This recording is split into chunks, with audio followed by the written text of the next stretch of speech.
It's finally here, autofocus like nothing else with 179 megapixel upscaling. This is the Canon R5 II.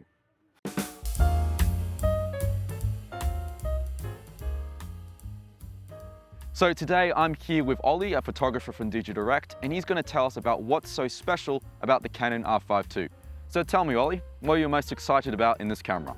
Well, having using this camera today, there's a lot of features that I'm very excited about. We've got next generation deep learning autofocus. We've got a backlit stacked 45 megapixel CMOS sensor. We've got 30 frames continuous shooting. And finally, for the video shooters out there, we've got 8K 60, 4K 120, and all of which shoots in Canon's RAW light. This camera is going to be an absolute game changer for the likes of wedding photographers, portrait photographers, landscape shooters, commercial, and anyone basically who needs high resolution, high detailed images. It is an absolute weapon for both photo and video.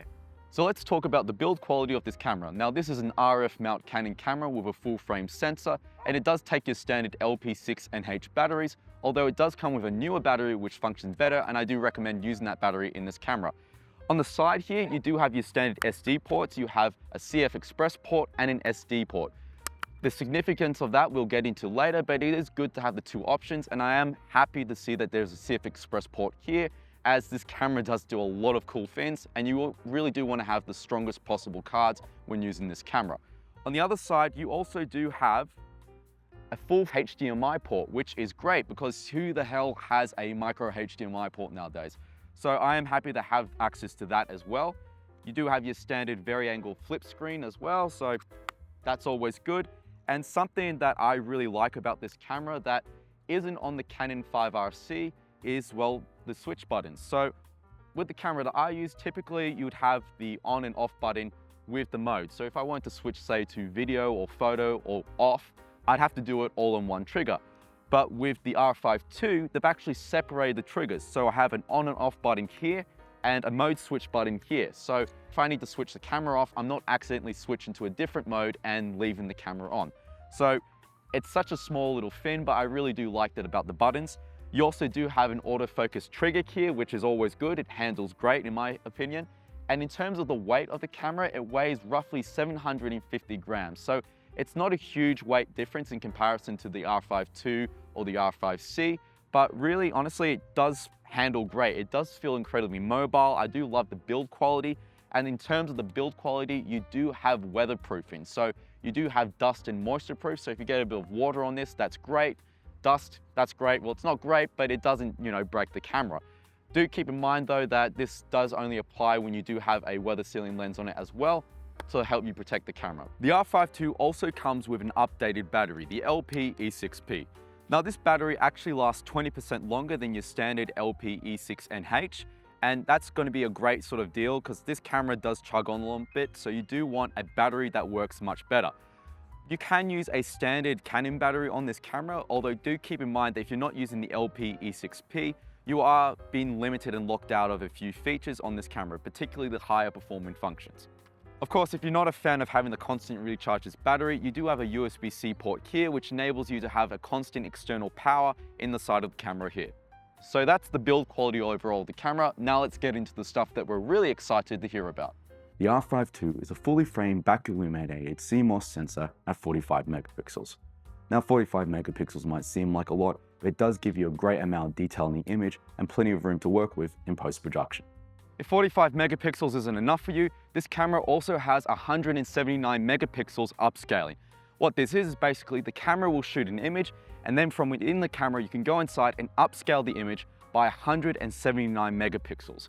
This is going to be absolutely fantastic for your landscape shots, and especially shots of, say, wildlife where you don't necessarily have the luxury of being able to crop in a great distance or move in a great distance. Now in terms of image quality, this camera is absolutely amazing. You have a max output on video of 8K at 60p RAW with a chroma subsampling of 422 at 10 bits. So you're getting some great colors, some very high resolution footage in, well, the best format possible. But if you are a bit worried about how intensive RAW is going to be on your computers and your memory, fortunately you do have a smaller version in the form of log. And log sort of retains that level of color and detail, but it's a bit more compressed than RAW. But the difference in this camera is you don't just have one form of log, you have log 2 and log 3. And the differences here is log 2 will have more details in the shadow, but there's a greater risk of noise. and Log 3 will have less details in the shadows, but less risk of noise. So all in all, you do have a great deal of options when it comes to shooting video with this camera.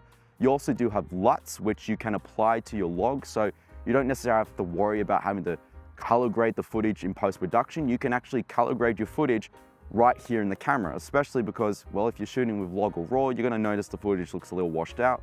So having those internal LUTs is going to be incredibly beneficial to this camera. Now, for those of you wondering why there's an SD card and a CF Express card slot in this camera, that's basically because this camera has proxy recording. Now, what proxy recording is, basically if say you're recording 8K footage, you obviously don't want to be editing in 8K footage, as that's going to make your computer run incredibly slow. It's going to be very taxing. But with proxy recording, what this camera does is basically it records still the 8K footage, but it also record a lower resolution version of that footage onto an SD card. What this means basically is you edit with the low resolution footage on the SD card, and then once you're done with the editing, you can proxy out and swap out the low resolution footage with the 8K footage. So all in all, proxy recording is going to be incredibly useful for those of you that plan to use the full capabilities of this camera. Also, this camera does have 8.5 stops of in-body stabilization, which is 0.5 stops more than the R5. So that's great, you know, you have that upgraded bit of stabilization, and 8 stops is already pretty bloody good, so 8.5 is, well, just amazing. I still put my cameras on gimbals and such, but having that little bit of stabilization is going to make a huge difference to me in post-production and getting those smoother looking shots. So 8.5 stops is always a good upgrade. So I've got Ollie back here again, and earlier on, Ollie did mention that we do have a next generation autofocus here. So what type of autofocus are we working with here? So as I mentioned earlier, we've got next generation deep learning autofocus. Where that actually becomes applicable is, say for example, you're a wedding photographer. You've got two main people, the stars of the show, bride and groom. You can take a picture of each, and then this camera will actually have facial recognition. We can set the bride and the groom to 1 and 2. You've got up to 10 different options to save facial recognition. And then all day long, because it's stored internally and not on the cards, you can actually shoot the bride and groom in a crowd full of people, and the camera will always prioritize the bride and groom in a scene. So it'll actually prioritize 1 over 2. So like I said, you've got up to 1, up to 10. So if you take the bride as number 1, for example, the groom is number 2, all day long, no matter how many cards you put in the camera, it will recognize bride and groom, and you're going to get intact sharp focus the whole day long, no worries at all. It's almost magic. Do you have to necessarily like point the camera right at them and load up in them, or is there? So no, so that's a good point. So you can actually just take any picture of them in a scene, select in the autofocus menu, which actually has a dedicated autofocus menu for the deep learning section of this camera. You register face 1, face 2, up to 10, and then all day long, you're good to go. So there's a feature in this autofocus that when I first heard about it, there was honestly gasps all around the table, and that's the action priority mode. So tell us, what exactly is that? Correct. So action priority is another feature in this camera which is nothing short of magic. Let's say you're a sports photographer and you're shooting a scene, it will recognize the scene. So let's say, for example, a ball is moving towards a key player in the scene. The camera recognizes the direction the ball is going, and it will autofocus on the player that the ball is traveling to, which means you're never going to miss a shot on the key element of the action in that scene. So basically just any ball, or is there a particular sort? So it actually recognizes, this is where the deep learning comes in, it recognizes if it's a basketball, football, the sport that's being played, and the direction of the ball is very important. It recognizes it, registers it, and it will just focus on the player that the ball is traveling to. It also recognizes player behavior. So I mentioned how the ball direction is registered. What it does is actually scans the scene. It will identify the person that's kicked the ball, for example, and then it will focus on the person that's about to receive the ball, which is very important, which means you're going to get the main focus player in the scene every time. This camera does have a number of cool features, and one of the coolest features is it does have up to 30 frames per second continuous shooting.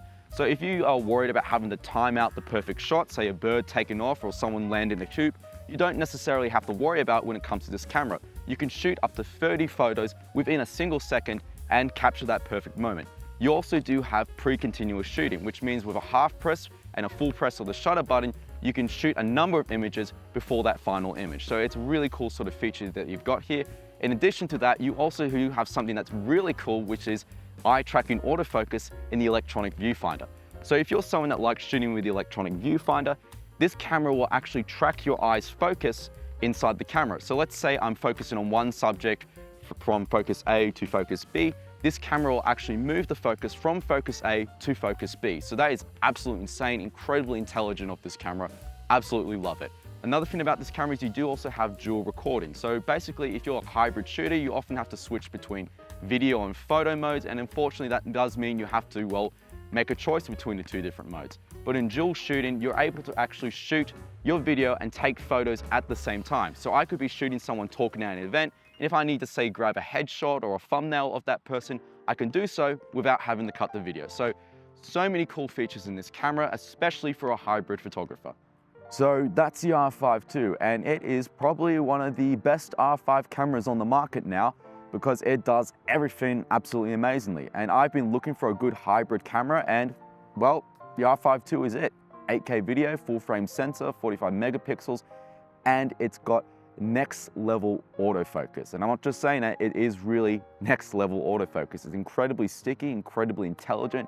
It's exactly what I want in a Canon camera, especially because I do love the colors of a Canon camera. So it's nice to have that really intelligent autofocus in this camera with it.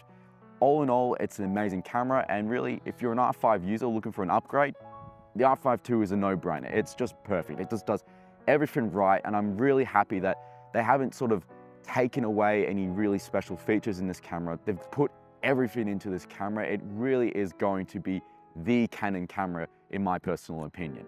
If you're looking for who this camera might be for, like Ollie said, it's just basically for anyone really. Like, there's so many genres that this type of camera can cover. And especially if you're a hybrid user, they've put so much into this camera to make your hybrid workflow that much easier, along with a whole lot of your sort of processes that you'd usually have in this camera that you would have to sort of drag into Photoshop or color grading. So it is a great camera.